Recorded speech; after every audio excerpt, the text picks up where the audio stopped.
ای دفتری شعری عجم، لایق وداعت کرد و رفت.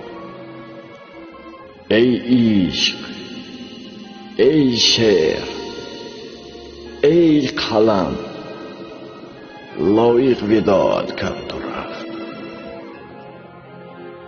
باران نیسانی بهار، ای آبشار، ای چشم سار، ای زرفشان با چشم نم، لایق وداعت کرد و رفت.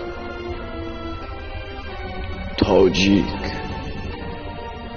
پس از سامانیان خلقی پریشان گشته شد. ای خلق پر از درد و غم،